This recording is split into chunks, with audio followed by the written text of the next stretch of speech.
하심으로 수요 2부 예배를 하나님께 드리시겠습니다.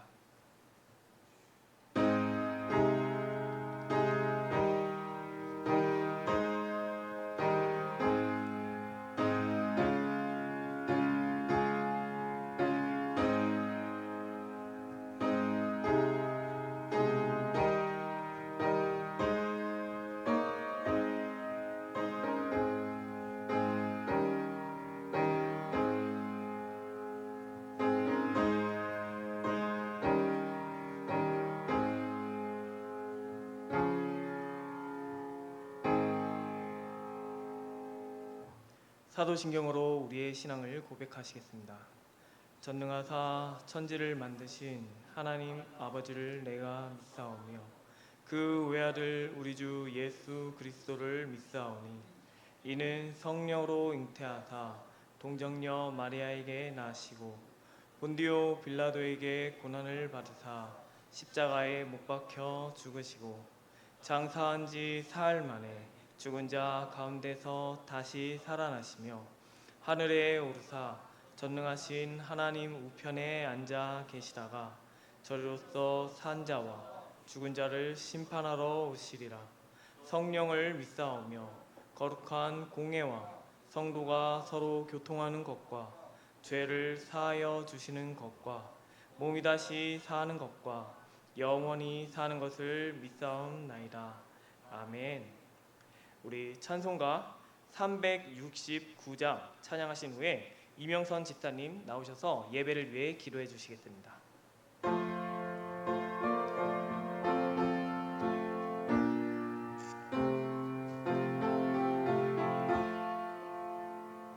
죄짐 맡은 우리 구주 어찌 좋은 친구인지 걱정 근심 무거운지 우리 주께 맡기세. 주께 고함 없는 고로 복을 받지 못하네. 사람들이 어찌하여 아랠 줄을 모를까. 시험 걱정 모든 괴로움 없는 사람 누군가. 부질없이 낙심 말고 기도드려 아뢰세. 이런 진실하신 친구 찾아볼 수 있을까. 우리 약함하시오니 어찌 아니하릴까. 근심 걱정 무거운지 아니진 자 누군가. 피난처는 우리 예수 주께 기도드리세. 세상 친구 멸시하고 너를 조롱하여도 예수 품에 안기어서 참된 위로 받겠네.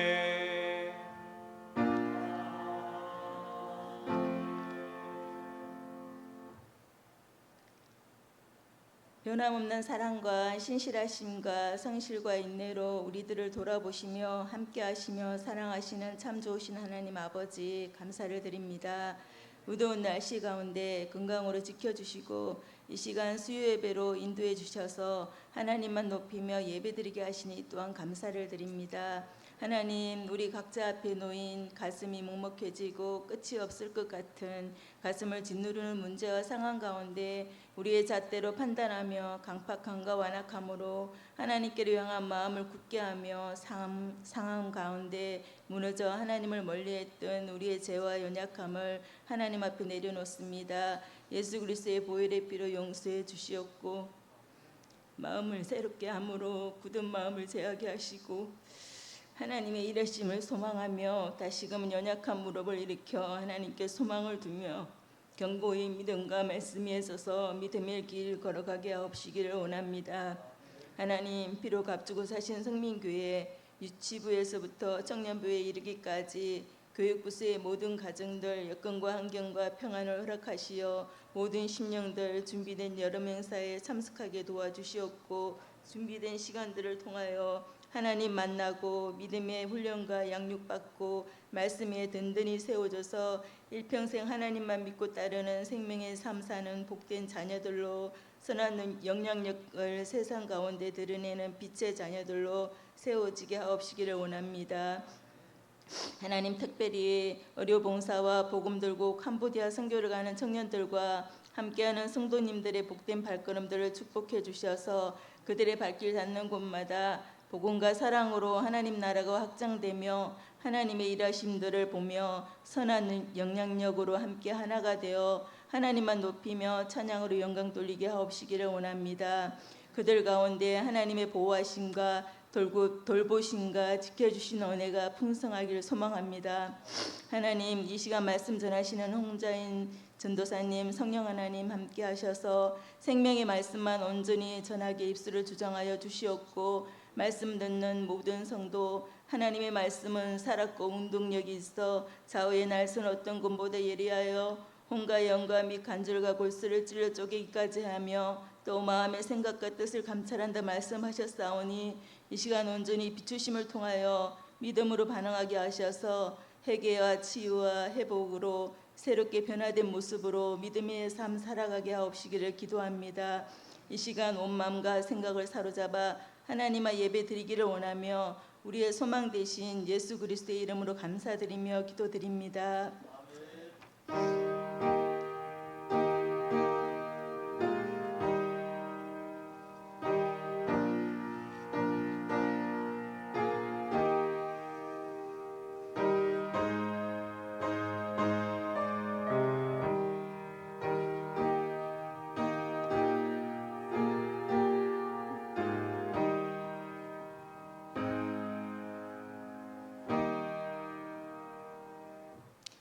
광고는 주보를 참고해 주시기 바랍니다.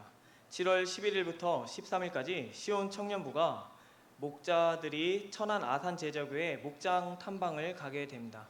우리 청년들이 그 목장 탐방을 통해 많은 것을 배워볼 수 있도록 함께 기도해 주시기 바랍니다.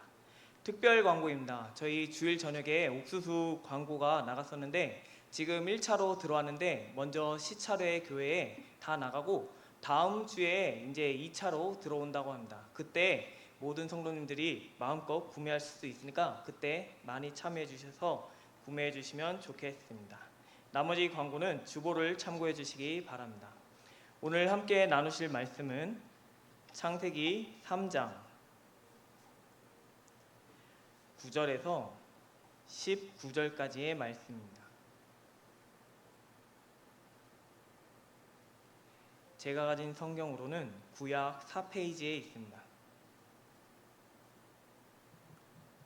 창세기 3장 9절에서 19절까지의 말씀을 한 절씩 교독하시겠습니다. 제가 먼저 읽도록 하겠습니다. 여호와 하나님이 아담을 부르시며 그에게 이르시되 내가 어디 있느냐? 이르되 내가 동산에서 하나님의 소리를 듣고 내가 벗었으므로 두려워하여 숨었나이다. 이르시되 누가 너의 벗었음을 내게 알렸느냐? 내가 내게 먹지 말라 명한 그 나무 열매를 내가 먹었느냐? 아담이 이르되 하나님이 주셔서 나와 함께 있게 하신 여자 그가 그 나무 열매를 내게 주므로 내가 먹었나이다. 여호와 하나님이 여자에게 이르시되 내가 어찌하여 이렇게 하였느냐? 여자가 이르되 뱀이 나를 꿰므로 내가 먹었나이다. 여호와 하나님이 뱀에게 이르시되 내가 이렇게 하였으니 내가 모든 가축과 들의 모든 짐승보다 더욱 저주를 받아 배로 다니고 살아있는 동안 흙을 먹을지니라. 내가 너로 여자와 원수가 되게 하고 내 후손도 여자의 후손과 원수가 되게 하리니 여자의 후손은 내 머리를 상하게 할 것이요 너는 그의 발꿈치를 상하게 할 것이니라 하시고 또 여자에게 이르시되 내가 내게 임신하는 고통을 크게 더하리니 내가 수고하고 자식을 낳을 것이며 너는 남편을 원하고 남편은 너를 다스릴 것이니라 하시고 아담에게 이르시되 내가 내 아내의 말을 듣고 내가 내게 먹지 말라 한 나무의 열매를 먹었은즉 땅은 너로 말미암아 저주를 받고 너는 내 평생에 수고하여야 그 소산을 먹으리라. 땅이 내게 가시덤불과 웅끈기를 낼 것이라 내가 먹을 것은 밭의 채소인즉 함께 읽으시겠습니다. 내가 흙으로 돌아갈 때까지 얼굴에 땀을 흘려야 먹을 것을 먹으리니 내가 그것에서 취함을 입었음이라. 너는 흙이니 흙으로 돌아갈 것이니라 하시니라. 아멘.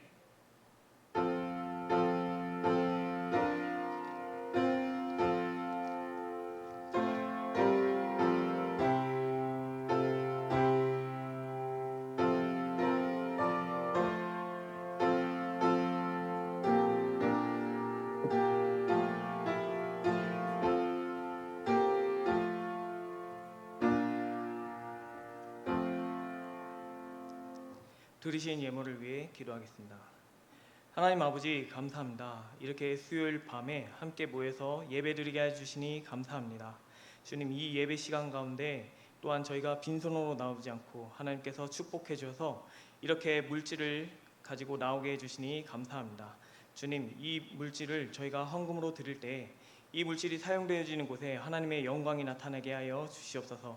특별히 저희 교회가 이제 여름을 맞이하여 교육부서가 여름 행사를 준비하려고 할 때 이 물질이 잘 사용되어져서 많은 교육부서가 그 여름 행사 가운데 많은 다음 세대 아이들이 예수님을 믿고 예수님에 대해 더욱더 깊이 알아가는 그런 뜻깊은 시간이 될 수 있도록 주님 은혜를 내려 주시옵소서. 저희 교회를 사랑해 주시고 축복해 주실 줄 믿사오며 오직 살아계신 우리 구주 예수 그리스도의 이름으로 기도드립니다. 아멘.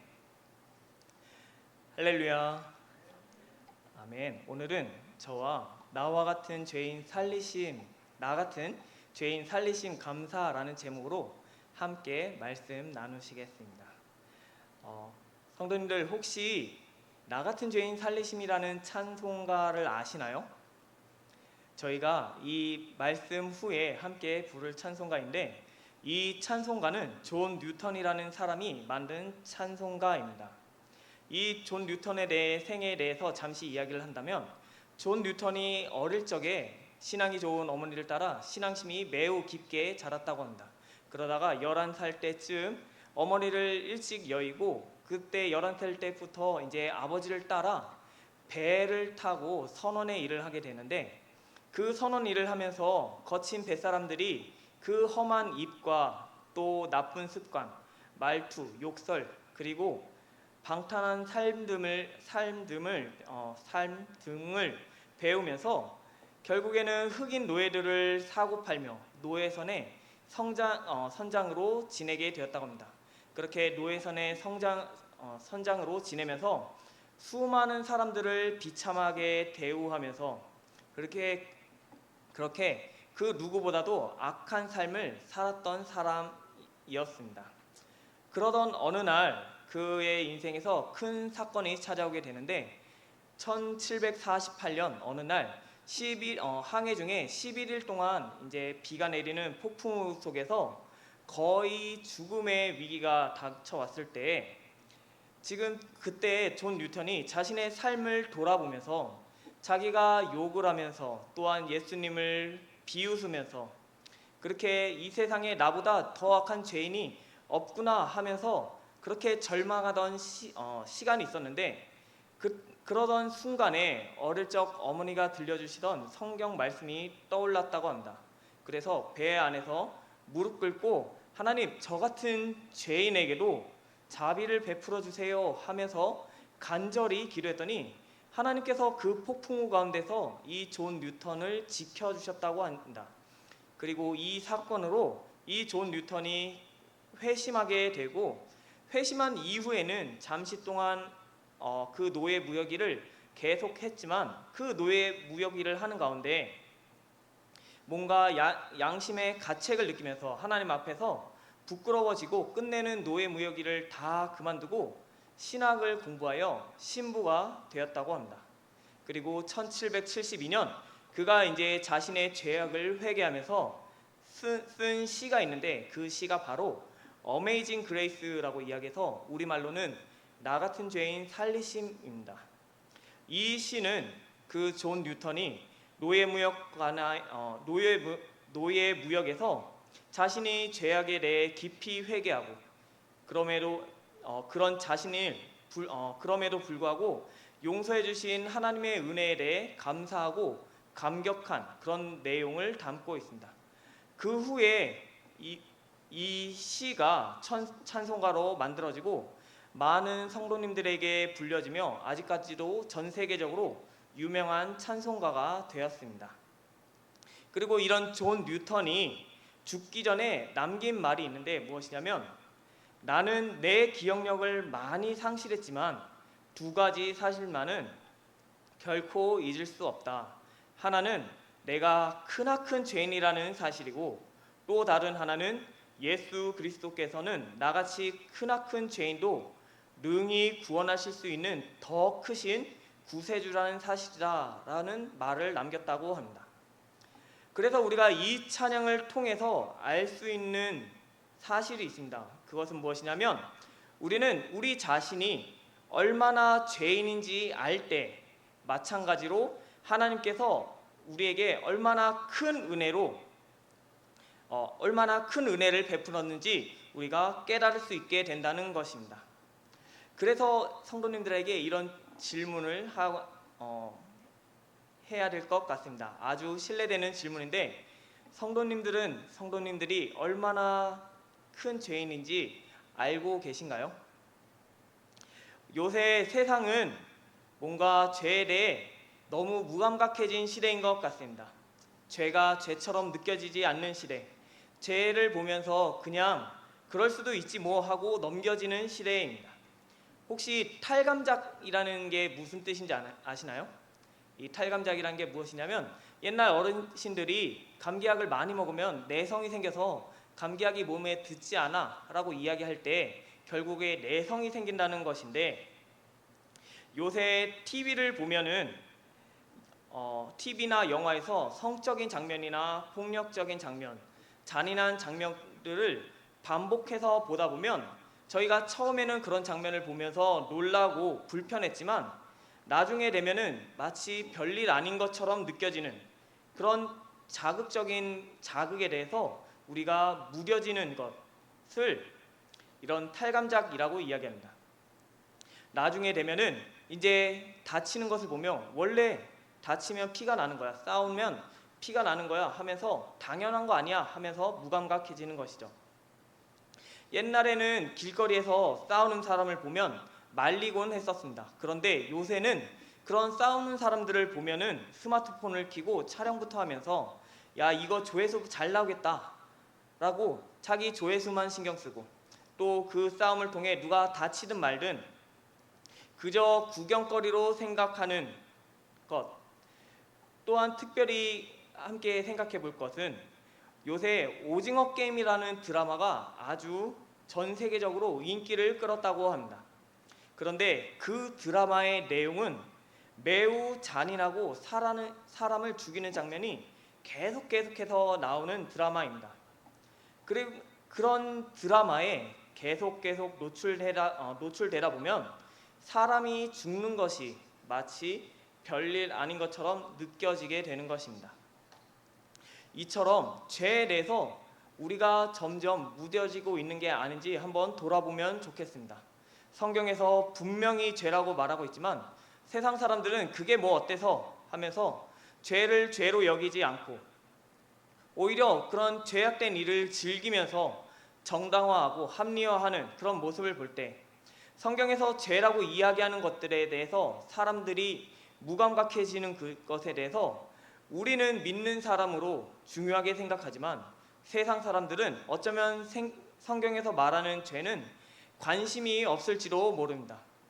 세상에서 말하는 죄는 결국에는 법을 통해서 법의 심판을 받아서 그것이 죄라고 정해지는 것인데, 그런 세상의 법 또한 무시하고 피하고 악용하는 사람들이 세상의 법도 그렇게 대하는데 하나님의 법에는 관심조차도 없을 것입니다. 그러나 하나님을 믿는 우리에게는 오직 하나님의 말씀이 법인 줄 믿습니다. 이런 하나님의 법은 어려운 게 아닙니다. 오늘 우리가 함께 나눈 본문의 배경인 아담과 하와에게 하나님께서는 아주 간단한 법을 하나 주셨습니다. 그것이 무엇이냐면 그 아담과 하와에게 너가 동산의 모든 것을 누려도 돼. 그러나 딱 한 가지, 선악을 알게 하는 나무의 열매만은 먹지 말라고 이야기하셨습니다. 모든 것을 다 누려도 되는데 단 한 가지 선악과만 먹지 말라고 명하신 것입니다. 이렇게 쉬운 하나님의 명령은 없을 것입니다. 그리고 이 하나님의 명령의 뜻도 결국에는 너희가 내 말을 지키면 나는 너희에게 이 땅의 모든 것을 주겠다고 이야기하는 것입니다. 세상의 사람들이나 아니면은 신앙이 약한 사람들이 종종 하나님께서 왜 선악과를 두셔서 결국 아담과 하와가 그 선악과를 만들고 이 사단을 만들어 일으키게 했냐고 종종 투정을 부리는 것을 봅니다. 그러나 만약에 하나님께서 선악과라는 걸 두시지 않고 이 땅을 창조하신 후에 그냥 아담과 하와에게 이 땅을 주셨다면 하나님께서 이 땅에 대한 의무가 없어지게 됩니다. 만약에 이 세상을 받은 인간이 아담과 하와가 이 땅을 파괴한다고 해도 하나님께서 회복시킬 의무가 없는 것입니다. 그러나 하나님께서는 선악과를 두시고 그 하나님과 사람 사이에 언약을, 약속을 두셔서 너희가 선악과를 먹지 않는다면 이 땅에 있는 것들을 누리게 할 거야. 만약에 너희가 열매를 다 먹었어? 그 열매 다시 자라나게 할 거야. 너희가 우물의 물을 다 마셨어? 그러면은 그 우물의 물을 다시 채워주실 거야 하면서 하나님께서는 이 땅을 회복시켜 주시면서 계속 우리를 누리게 해주시겠다는 약속입니다. 그러니 만약에 우리에게 선악과가 없었다면 이 땅의 것은 아무것도 유지되지 못한 채 아담과 하와가 소모되고 그냥 파괴되고 더 이상 없어지는 그런 땅이 되었을 것입니다. 그래서 선악과만 먹지 않는다면 우리는 이 땅에서 자유롭게 하나님께서 창조하신 세계를 누리면서 자유롭게 지낼 수 있었을 것입니다. 그러나 아담과 하와는 그 단 하나의 명령도 지키지 못했습니다. 왜 지키지 못했을까요? 아담과 하와는 하나님의 말씀을 따르기보다는 뱀의 말을 따랐기 때문입니다. 오늘 읽은 본문 3장 앞에는 뱀이 나옵니다. 이 뱀이라는 동물 자체가 악한 동물인 것이 아니라 지금 사단이 사용하는 도구로서 사람과 대화가 가능한 악한 존재의 대변자입니다. 이 뱀이 결국 아담과 하와를 흔드는 것은 하나님의 말씀과 하나님의 명령입니다. 그 하나님의 말씀과 명령에 대해 어떻게 흔드냐면 아담과 하와에게 정말 그러하더냐 하고 의심하게 만드는 것입니다. 이 의심하는 것에 대해서 문제는 어떻게 보면 관심을 가지고 깊이 빠질 때 문제가 된다고 생각이 듭니다. 왜 그러냐면 예를 들어 우리가 관심이 없는 것은 유혹이 되지 않기 때문입니다. 제가 초등부를 담당하고 있는데 제가 초등부 아이들에게 야 우리 진짜 비싸고 맛 좋고 건강에 좋고 정말 20가지 이상의 다양한 나물과 야채가 나오는 한정식 집에 갈까 하고 이야기를 하면 그 어떤 초등학생도 가고자 하지 않을 겁니다. 또한 반대로 제가 어르신들에게 지금 날이 많이 더운데 시원하게 에어컨이 빵빵하게 나오는 PC방에 가서 컵라면을 먹으면서 컴퓨터 게임을 하자고 하면은 그 어떤 어르신도 가자고 하지 않을 것입니다. 오히려 이걸 옆에서 듣고 있는 초등학생이 제가 가고 싶어요 하면서 아마 대답을 할 것입니다. 마찬가지로 뱀이 하와에게 찾아와서 이 선악과의 열매를 가지고 유혹할 때 하와가 6절 말씀에 보면 여자가 그 나무를 본즉 먹음직도 하고 보암직도 하고 지혜롭게 할 만큼 탐스럽기도 한 나무인지라 하며 하와가 이 열매에 대해서 관심을 가지면서 그렇게 유혹에 빠지게 되는 것입니다. 관심을 가지는 것이 죄냐고 묻는다면 그것은 죄는 아닙니다. 관심을 가지고 행동할 때 하나님의 말씀을 잊고 결정하거나 행동하는 것이 문제가 되는 것입니다. 그리고 그 문제에 대해서 아담과 하와는 아주 특별한 조건이 하나 더 있는데 무엇이냐면 아담과 하와는 최초의 사람으로서 자유의지를 가지고 선과 악을 선택할 수 있었습니다. 아담과 하와는 하나님과 함께 있으며 하나님을 선택할 수도 있었고 또한 하나님께서 먹지 말라고 명령한 그 선악과를 먹을 수 있는 불순종도 선택할 수 있었습니다. 그런데 아담과 하와가 하나님께 불순종을 선택하면서 우리가 하나님과 함께 하는 그 에덴 동산에서 쫓겨나게 되면서 우리는 하나님이 없는 삶을 살고 있는 것입니다. 그렇게 하나님이 없는 선택을 하니 우리는 아주 처참한 죄인이 된 것입니다. 우리가 예를 들면 남을 돕는다고 선택하면서 좋은 일을 할 그때에도 그 좋은 일에도 하나님께서 함께 하시지 않는다면 그 일이 선한 일이 될 수가 없습니다. 우리가 남을 돕고 그것이 우리가 구원을 얻기 위해서 뭔가 선한 일을 할 그때에 하나님께서 함께 하시지 않기 때문에 우리가 아무리 선한 일을 해도 구원을 받을 수 없는 것입니다. 오직 하나님께서 함께 하실 때 하나님이 원하시는 일을 할 때 그것이 선한 일이 되는 것입니다. 그러니 지금 우리가 그 에덴 동산에서 쫓겨나서 하나님과 함께하지 않는 그런 삶을 살 때 우리의 비참한 상태는 아주 처참한 죄인의 상태가 되는 것입니다. 이런 비참한 상태가 된 우리를 하나님께서는 어떻게 보셨을까요? 하나님께서는 우리의 연약함을 알아주셨습니다. 오늘 본문 말씀을 보면 하나님께서는 일방적으로 심판하지 않으십니다. 하나님께서는 이미 아담과 하와의 일에 대해서 모두 다 아시지만 아담에게 묻습니다. 너가 지금 어디 있냐고 물으실 때 아담이 두려워서 숨었다고 이야기를 합니다. 하나님께서는 또 아담에게 누가 너에게 벗었음을 알려줬느냐고 묻고 또 내가 내게 먹지 말라 명한 그 나무 열매를 먹었냐고 또 묻습니다. 아담이 그 질문에 대해 하나님께서 주신 여자 때문에 먹었다고 대답하니 하나님께서는 여자에게도 묻습니다. 하와야 너 왜 그랬니? 하고 또 물으니 하와는 뱀이 속여서 그랬다고 대답을 합니다. 그리고 그때서야 하나님께서는 이제 뱀을 심판하십니다. 저는 이 말씀을 읽는 가운데 눈에 들어오는 구절이 있었습니다. 그게 무엇이냐면 12절 말씀에 보면은 이르시되 누가 너의 벗었음을 내게 알렸느냐 내가 내게 먹지 말라 명한 그 나무 열매를 내가 먹었느냐 하는 말씀인데 저는 예전에 이 구절을 읽을 때는 하나님께서 혼내듯이 내가 내게 먹지 말라 명한 그 나무 열매를 먹었느냐 하는 것이 중요했습니다.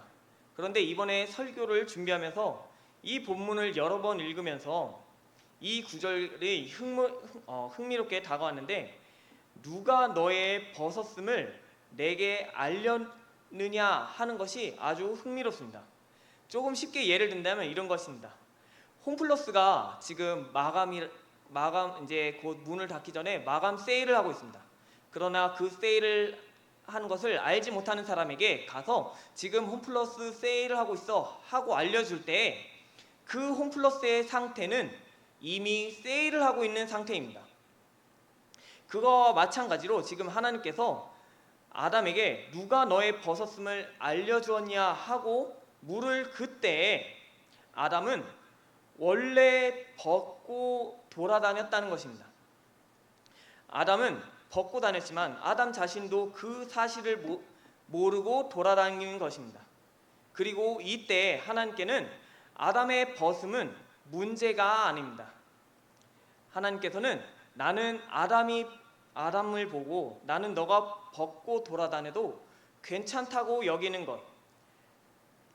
아담의 벗음은 결국 아담의 부끄러움입니다. 하나님은 그 사실을 알면서도 아담과 늘 함께 하십니다. 하나님이 아담이 자신의 부끄러움은 알지 못한 채 즐겁게 이 동산을 거닐길 바라신 게 아닐까 하는 생각이 드는 것입니다. 그래서 하나님께서 말씀하시기를 12절에 누가 너에게 벗었음을 알려주었냐 하고 묻는 것입니다. 이런 모습을 저는 어디서 보았냐면 종종 자녀를 가진 부모나 손자 손녀를 보는 할머니 할아버지의 모습에서 보게 됩니다.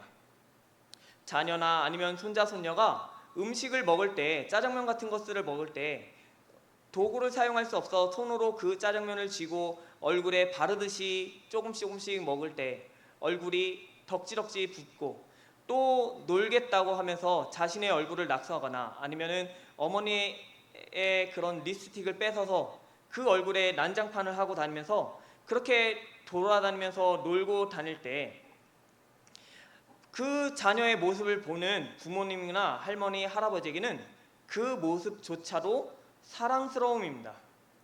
그때 부모님들이 자녀들에게 너 지금 얼굴이 지저분하니까 얼굴을 닦고 먹어 하면서 혼내지 않습니다. 너 지금 지저분하니까 좀 치우고 깔끔하게 먹어 하면서 혼내지 않고, 오히려 그때 부모님들이, 할머니, 할아버지께서 그 자녀의 얼굴을 닦아주는 것이 오히려 자기에게 기쁘고 즐겁고 행복한 일입니다. 내가 내 자녀의 그런 부끄러운 모습을 품어주면서 사랑스럽게 여겨주는 것. 그래서 우리가 그런 자녀가 조금 커가면서 뭔가 얼굴이 좀 지저분할 때 관심 가져주면서 얼굴을 닦아주려고 할 때 그 아이가 이제 조금 크면서 됐어요, 이제 내가 닦을게요 하면서 그런 부모의 손길을 거부할 때 부모님의 마음에 아픔이 되지 않을까 합니다. 그리고 지금 그게 하나님의 마음이 아닐까 하는 생각이 듭니다. 아담의 부끄러움은 하나님이 보시기에 문제가 아닙니다. 하나님께서 아담을 보며 내 자녀인데 그게 부끄럽지 않고 사랑스럽게 보시는 것, 그리고 만왕의 왕이신 하나님께서 내가 문제없다고 하는데 도대체 어떤 사람이 아담 너 지금 부끄러운 거 아니야? 하면서 누가 가르쳐 드리려고 하고 누가 그 아담을 정죄하려고 하는지 하면서 하나님께서 편드시려고 하는 그때에 아담이 하나님께 하나님 됐어요. 지금 나 부끄러운 상태예요. 내 부끄러움에 대해서 내가 이 부끄러움에 대해서 좀 가릴게요. 숨을게요. 하면서 하나님의 도우심과 그런 것을 이제 거부할 때 하나님의 마음이 아프지 않았을까 하는 생각이 듭니다. 하지만 하나님께서는 이런 우리의 연약함에 대해서 이미 알고 계십니다. 그런데 문제는 무엇이냐면 결국 우리는 우리의 죄를 우리가 해결하기 원하는 것입니다. 내 죄는 내가 해결하려고 하는 것. 그러나 내가 그렇게 스스로 해결하기 위해서 발버둥 치지만 끝내는 내가 내 스스로를 구원하지도 해결하지도 못하는구나 하는 것을 늦게 깨닫고 고생하는 것입니다. 그래서 우리의 죄의 문제는 하나님께서 해결해 주셔야 합니다. 그래서 하나님께서는 우리에게 또한 약속을 하시는데, 오늘 읽은 본문 말씀의 15절 말씀에 보면 내가 너로 여자와 원수가 되게 하고 내 후손도 여자의 후손과 원수가 되게 하리니 여자의 후손은 내 머리를 상하게 할 것이요 너는 그의 발꿈치를 상하게 할 것이니라 하시고 라고 합니다. 이 말씀을 보고 학자들이 원시 복음이라고 하고 최초의 복음이라고 이야기합니다. 그 복음의 내용은 여자를 속인 뱀에게 하나님께서 너는 여자와 원수가 되고 내 후손도 여자의 후손과 원수가 되게 할 것이라고 하는 것입니다. 여기서 말하는 여자의 후손이란 자녀를 이야기합니다. 그 자녀가 뱀의 머리를 상하게 하고 아담과 하와가 한편으로는 속상해서 대응하지 못했던 것을 그 자녀가 갚는다는 것입니다. 저는 이 본문을 좀 공부하면서 아주 재미있게 본 게 있는데 무엇이냐면, 오늘 여기서 상하게 한다고 할 때 이 상하게 한다는 뜻이 슈프라고 이야기해서 타박상을 입히다라고 합니다. 우리가 흔히 상하게 하는 것은 뭔가 긁어서 상처가 벌어지거나 찢어지거나 하는 그런 것을 생각할 때, 그런 것이 아니라 정말 마치 아담과 하와가 자기를 속인 그 뱀에게 뭔가 꿀밤을 때리듯이 머리에 타박상을 익히는 그런 것을 생각하면 뭔가 좀 재밌는 것 같습니다. 그러나 더 깊이 생각해 볼 것은, 이 머리를 상하게 한다는 것은, 머리는 인간이나 동물에게 가장 중요한 부위입니다.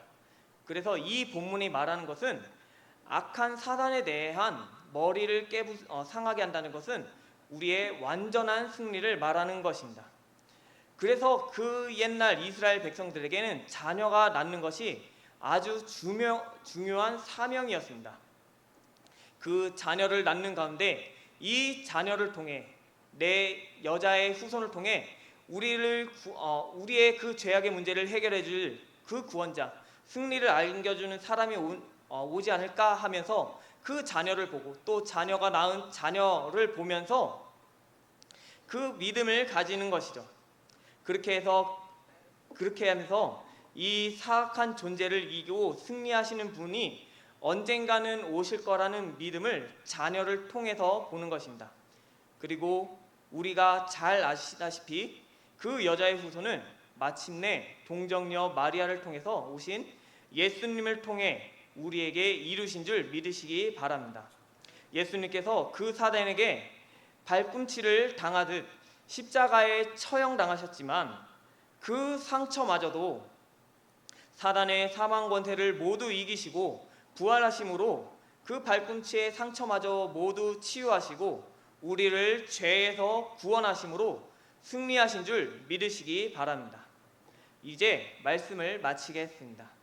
하나님께서는 아담과 하와가 범죄한 날부터도 단 한순간도 버리지 않으시고 구원의 계획을 가지고 계셨습니다. 그리고 이 구원의 계획 가운데 우리가 중요하게 기억해야 될 사실은 우리가 죄인이라는 사실입니다. 제가 굳이 이 말씀을 드리는 이유는 지금 이 세상이 죄에 대해서 너무 따지지 않는 그런 세상이 되지 않았나 하는 생각이 듭니다. 죄를 지으면서도 선택의 문제일 뿐이야 라고 하고, 죄를 지으면서도 성격의 문제일 뿐이야 라고 이야기하면서, 오히려 죄를 짓는 그런 것들을 보며 오히려 죄를 심판할 사람이 없으니 좋은 일이 아니냐고 하면서 더욱더 타락한 삶을 살아가는 경우를 종종 보게 됩니다. 하지만 하나님께서는 그 아담과 하와가 죄를 지어서 숨어 있을 때 하나님께서는 그것에 눈 감아주시지 않고 나타나신 것처럼, 하나님께서는 우리의 죄를 반드시 심판하러 다시 오실 줄 믿으시기 바랍니다. 그리고 그때 우리의 죄를 감춰주시고 덮어주시고 용서해 주실 분은 오직 예수님뿐인 줄 기억하시기 바랍니다. 지금까지 전반기를 지나고 이제 후반기를 보내는 이때에 나 같은 죄인을 살려주신 그 예수님을 기억하며 감사하는 삶을 사시는 성도님들이 되었으면 좋겠습니다. 2025년도의 전반기가 또한 하나님의 은혜였던 것처럼 이제 또한 25년도의 후반기를 보내는 그때에도 나 같은 죄인을 살려주시고 용서해 주신, 사랑해 주신 그 예수님을 기억하면서 감사하는 우리 성도님들이 되시기를 예수님의 이름으로 기도합니다. 아멘. 저희 찬양 305장 함께 찬양하시고 기도하시겠습니다.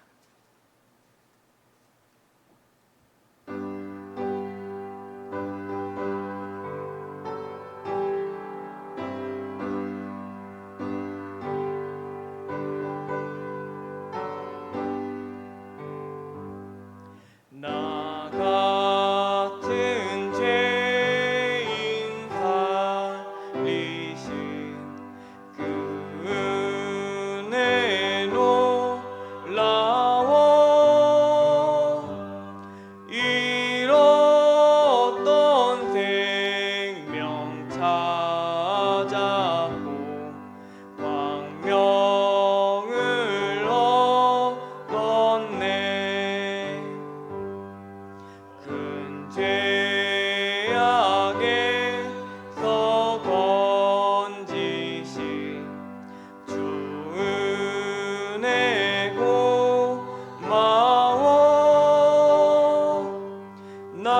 처음 믿은 그 시간 귀하고 귀하다. 이제껏 내가 산 것도 주님의 은혜라. 또 나를 자본 향해 인도해 주시리. 거기서 우리 영원히 주님의 은혜로 해처럼 밝게 살면서 주 찬양하리라.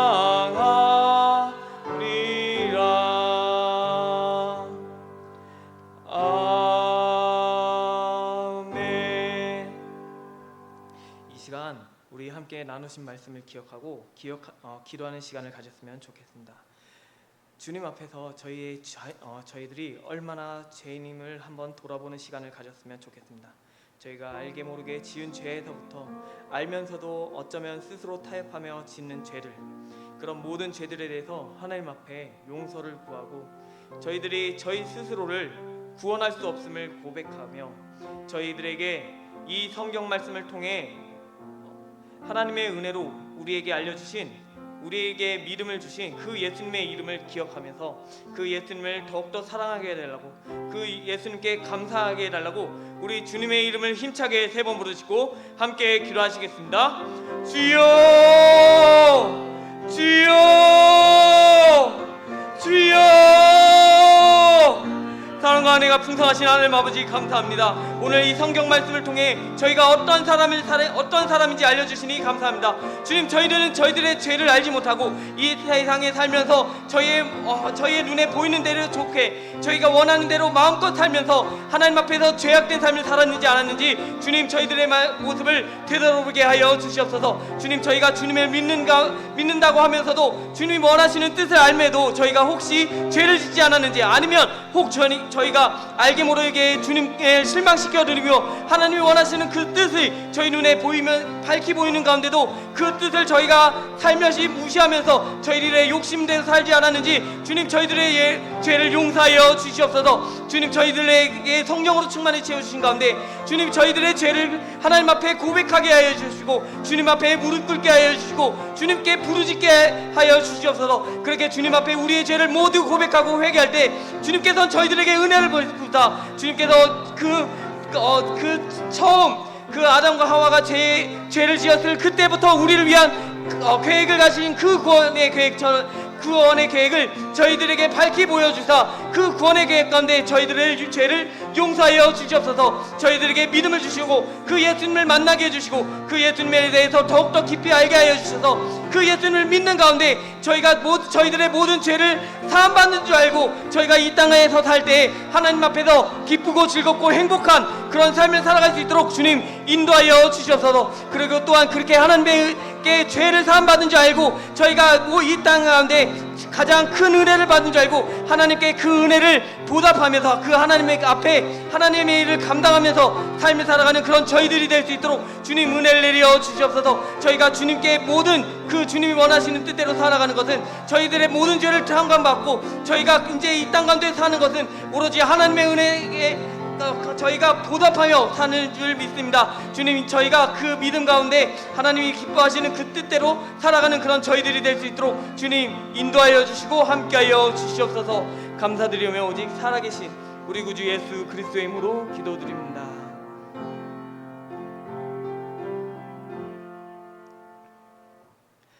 사랑과 은혜가 풍성하신 하나님 아버지 감사합니다. 오늘 성경 말씀을 통해 저희가 어떠한 존재인지 알게 해주시니 감사합니다. 주님, 저희들은 주님 앞에서 죄인임을 고백합니다. 하나님께서 또한 성경에서 말씀하시길 저희가 죄가 없다고 한다면 하나님을 거짓말쟁이라고 말한다고 하였으니 주님, 저희들의 죄를 고백하고 하나님께 영광을 나타내는 삶을 살게 하여 주시옵소서. 저희가 죄를 가지고 이 땅 가운데서는 답이 없는 그런 삶을, 이 세상 가운데는 답이 없는 삶을 살아가는 그때에 하나님께서는 저희들에게 은혜를 베푸사 저희들에게 예수님을 믿을 수 있는 믿음을 허락하여 주시옵소서. 그 예수님을 믿고 저희가 이 땅 가운데서 살아갈 때에 그 예수님으로 인해 모든 죄를 사함받고 저희가 즐겁게 기쁘게 행복한 그런 인생을 살아갈 수 있도록 그 하나님께 받은 은혜에 저희가 보답하고자 하나님이 원하시는 삶을 살아가는 그런 저희들이 될 수 있도록 주님 함께하여 주시옵소서. 저희를 인도하시고 가르치시며 함께하실 줄 믿사오며 오직 살아계신 우리 구주 예수 그리스도의 이름으로 기도드립니다. 아멘. 주기도문으로 예배를 마치겠습니다. 하늘에 계신 우리 아버지여, 이름이 거룩히 여김을 받으시오며 나라에 임하시오며 뜻이 하늘에서 이루어진 것 같이 땅에서도 이루어지리이다. 오늘날 우리에게 일용할 양식을 주시옵고 우리가 우리에게 죄 지은 자를 사하여 준 것 같이 우리의 죄를 사하여 주시옵고 우리를 시험에 들게 하지 마시옵고 다만 악에서 구하옵소서. 나라와 권세와 영광이 아버지께 영원히 있사옵나이다. 아멘.